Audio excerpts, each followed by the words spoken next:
catching a few fish today, and I thought I would kill two birds with one stone. Number one, give you a tip on how to catch catfish. And I am in my boat, and in a survival situation you may or may not have a boat, but I'm over here on the shoreline of the river, so basically fishing off the bank. And I think it's kind of funny, guys go out in a boat and fish against the bank, and then guys stand on the bank try to cast out as far as they can. But at any rate, I showed you a field line sling pack not too long ago, and one of the guys that normally watches the channel recommended a few things, so I picked up a forage bag, which I'll show you in just a second.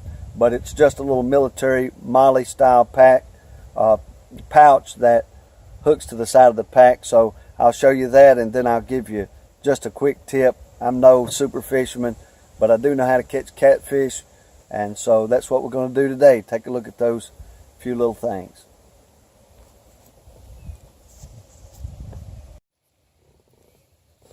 Just to update on the pack here, I put a little compartment here to pick up foraged items. This was a recommendation from one of the fellas that watches the channel. When you're fishing from the bank, and like I say, my boat's up here on the bank as it is, so I'm simulating fishing from the bank here. But at any rate, all you need to do is, in a deep river like this, is just flip it out there, let it get into the current, and the current will carry it right into where it needs to be.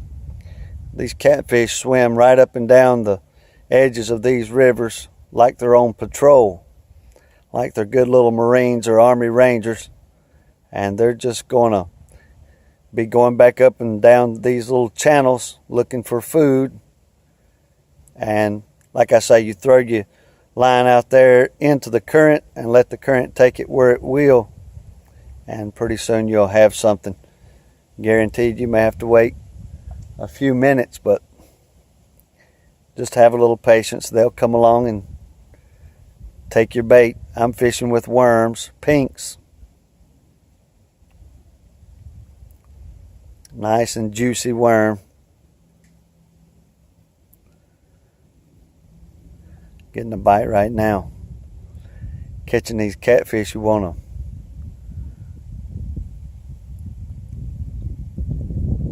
keep your rod and reel out of gear so they can just take it and run with it.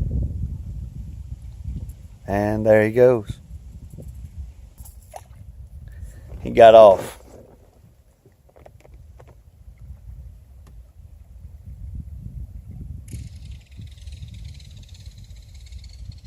Woodpecker over there.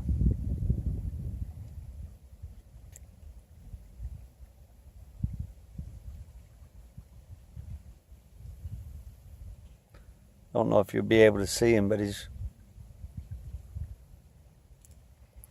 right over there on that branch.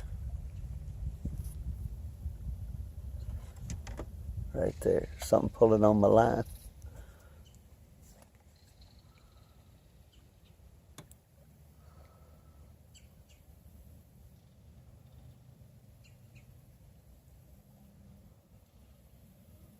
Brought my 20 gauge shotgun with me today, and the only reason that I did that is there's lots of snakes out here, especially this time of year.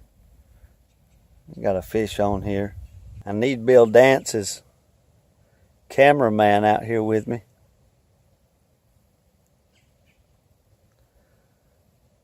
Fishing with one hand and filming with one hand. I've lost 2 fish already, but that's all right.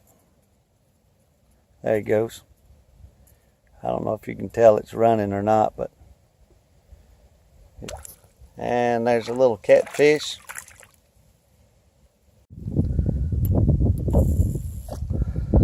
So again, you're going to have smaller size hooks. You're going to have some line in your pack, and so you can make a fishing rod out in the woods pretty easy.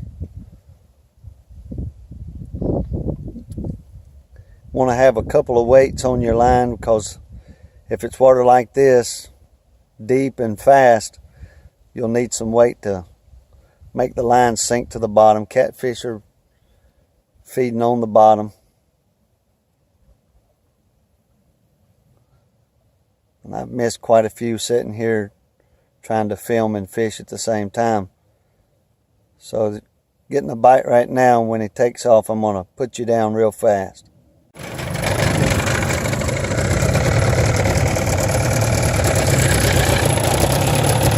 Heading back to the house. Caught me enough fish to feed my family.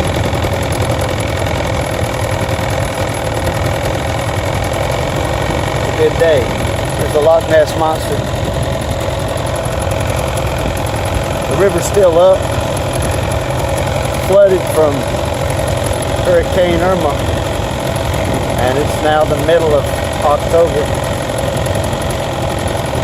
So let's go and put down a lot of water.